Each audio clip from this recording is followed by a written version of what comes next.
kwa Yesu mara ya pili, mpendwa, zimetimia mambo yaliyotendeka Sodoma Gomora, leo twayashuhudia.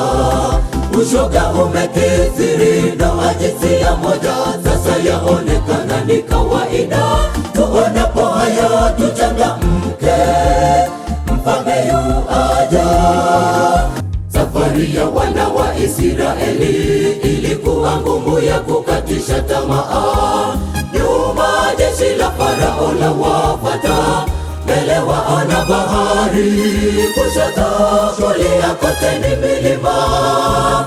Tutawezaje kuvuka ng'ambo? Walinung'unika sana.